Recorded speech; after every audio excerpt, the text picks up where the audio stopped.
How's it? Yo. We're gonna learn Lightroom, y'all. It ain't no thing. You're not gonna fall. We're gonna touch up those pics, even of your friend in their fly kicks. So don't go off and throw a fit, cause this program is legit, yo. Learn that one from Jung and Son, y'all. So today we are gonna learn Lightroom. So let's buckle up and get going. So I'm gonna take the photographs and drag them in here, and these are some photographs that Simon took. So we're going to use his of Anne. And basically, you're going to check mark the ones that you want to use. And then I'm going to hit import in the bottom right is import. And you'll notice that it imported the pictures right in here. Now, if you see a picture that doesn't belong, that you didn't take, then you can either just delete. And if you delete it, you can just hit remove, and then it'll still be there. It just will remove it from Lightroom instead of delete from disk. And so you can basically go through and choose, which pictures that you want to edit. You can also flag the ones you like. So if I like that one, I can flag it, and then let's say you like this one, I flag that one. So you want to flag maybe a couple that you see as potential ones you want to edit. You could also rate them. Like you could do a 5-star, 3-star, maybe a 1-star. And then if you see here in the filters, you could filter and show, okay, show me the ones that are rated 3. And these are all the ones that are rated 3 or higher. Or I could change it to is equal to 3. And that's the only one that is only 3. Or I could show only the ones that are flagged. Or I could do custom and show only the flagged ones. So that's an example of how you can do ratings. There's also some metadata information that you can add keywords and things to your photographs. But we won't go into that because we'll be here all day. So let's say you find a picture you like and you click it and go ahead and hit 1:1 because you'll want to zoom in and make sure it's clear. If you notice this, it's not clear. It may look on the screen, but we're not making these for screen. We're going to be printing these. So you maybe not use one that's not clear. So I can go to another one, hit 1:1, kind of zoom in. Also command plus and command minus. Okay, so that one's okay. That could work for that one. This one could work too. So let's just go ahead and use this one. And then you can go here and hit like fit. Like so, but notice that the edges, you don't want this top. We are going to be cutting her out, but we don't want to show this just for now. So we're going to hit develop on the picture that you want to use, and you're going to hit the crop button, the first one here, and you're basically just going to crop it like so, just a little bit of a margin. And if it's crooked, you can go ahead and rotate it to make sure it's straight, and we can hit enter. And again, we're going to be cutting that out later, so it doesn't have to be exact. Just something simple is totally fine. Okay, again, I can go in 1:1, make sure it's okay, and looks okay. Now what you're going to do is we're going to go through these tools that we can use. If the first thing is temperature. Now, if you have a photograph, the temperature is a little bit orangish. So let me show you more of an orange picture. So if I have a picture more like, let's see, this, you'll definitely want to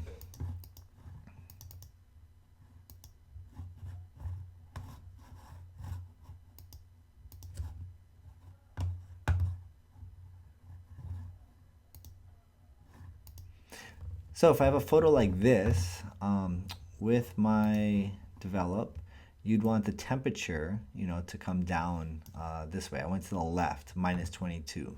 And again, that number will vary based on your image. And then you can go left and right between editing.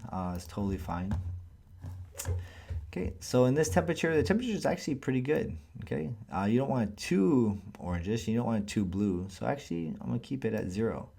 And then tint, you can decide if you want colored tint or not to the face, depending on the genre of your image.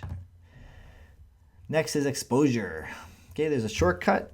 If you hit plus right, or sorry, minus or plus, you can increase or decrease your exposure easily, and you can notice that button's going up and down. You can also contrast. Sometimes, especially with fashion, you want like a more sharper image, the contrast, more blacks, more whites. So you can do that as well. I'm gonna take out some of that tint. Next is the highlights. So the highlights is whatever is white, like really light on the person. So if I increase the highlights, notice the whites got whiter, and or it could get darker.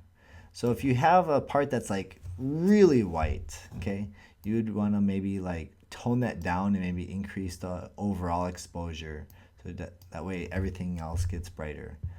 Shadows, okay, this is the darkers get darker. Okay, so if you notice that her hair and her shadows in here got darker, so you can decide the kind of look. If you want like a clean look, you want to eliminate those shadows. If you want more of a contrast, you can decrease the shadows. I want more of a contrast because it is pretty bright, but it's totally up to you. The whites, you can be more white, more dark. Same thing with the blacks. With the presence, with the clarity, sometimes I like to increase the clarity. It adds more sharpness, and the vibrance with the color. Less vibrance is less color, but if you don't want any color, you can bring in the saturation all the way to the left. And I'm going to keep it a little bit soft, like so. Okay, let's go with the curves. The curves are really good. If you look at the bottom, it shows the shadows, it darks, and your lights. So if you want your lights lighter, you can just bring up that.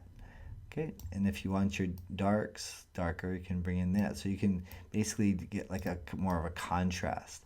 Notice now it's becoming a little bit more orange. I can actually go up here to my temperature and tone that down so it's not so orange if I want to. Okay, or I can tone down my curves. So you can decide on the curves. And again, this is more of a detail. If you want more precision with that, I'm going to get less darks on that. This is a fun one, color.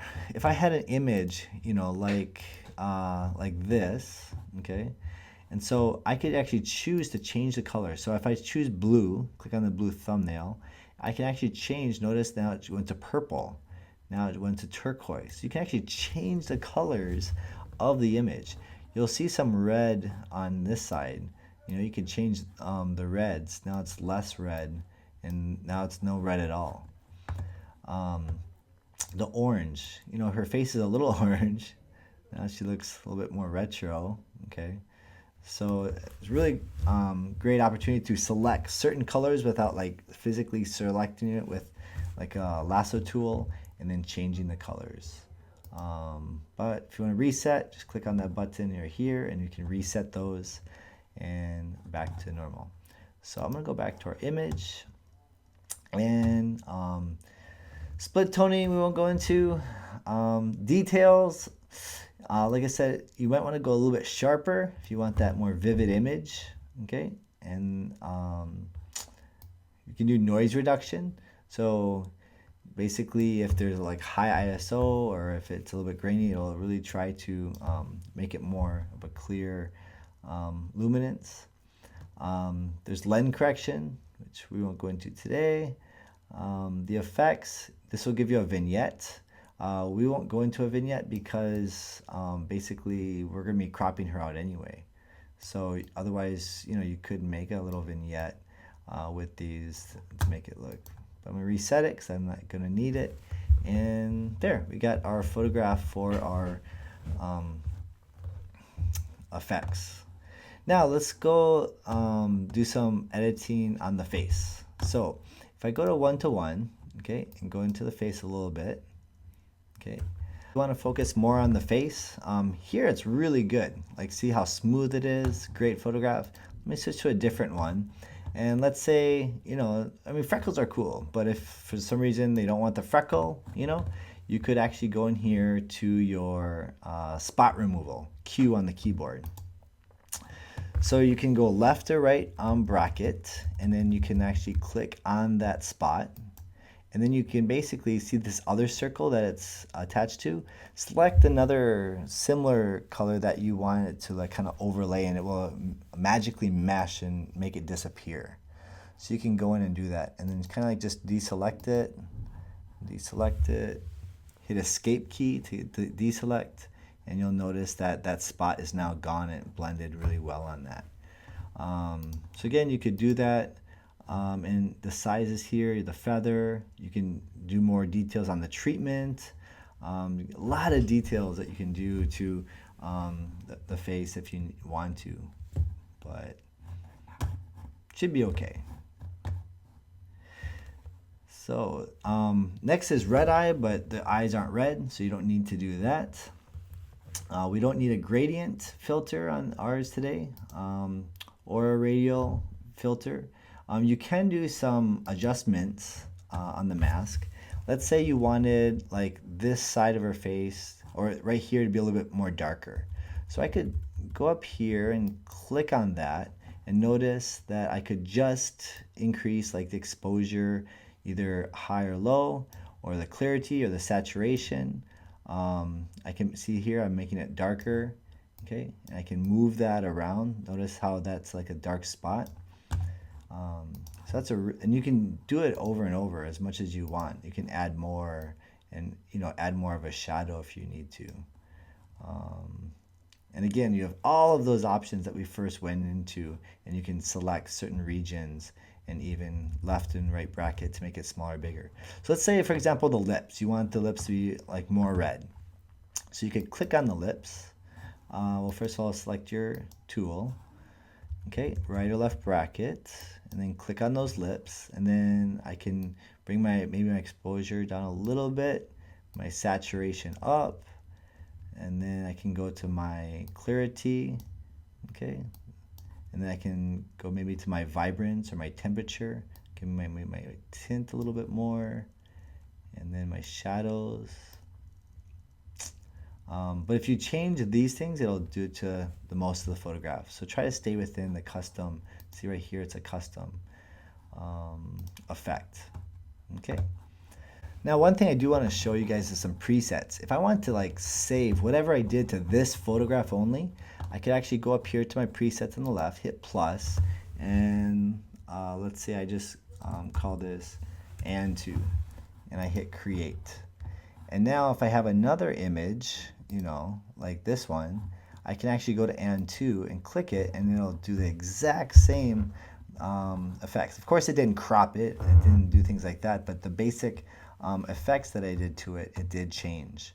You could also decide, let's say, oh, I don't want to have the same treatment or the lens correction, and you can just have selected presets that you already applied to it when you save it. So that's a really great way if you have a bunch of photographs with the same lighting and you want to do a bulk edit. It'll save you a lot of time. Lightroom also has some really cool effects that you can like try out. There's some like cool black and white effects. There's some Command Z will also undo stuff. You can add grain, add vignettes, a lot of fun stuff for filters. The color filters are fun, like Beach Pass. Some really good presets. So once you're done with your photograph, we are going to export it. So we're going to go to Library and make sure the photograph that you want to export is there. You can actually publish, to these social media services if you set it up. But today in class, we'll just export, and then you can export to a certain folder, like in your Google Drive. Or your desktop, and then you can actually name it. You could rename, so I could call this like a custom name. So I could put custom name, and I call this like, and it's going to go 1 of 1. So if I have like, I'm going to export a bunch of these, I could actually hold on Shift and click on all of these and hit export, and then call this, and it's going to go 1 of 8, 1 of 2, 3, 4, 5, and so on. So it's a great way to organize, all of your photographs into one set. So that is Lightroom.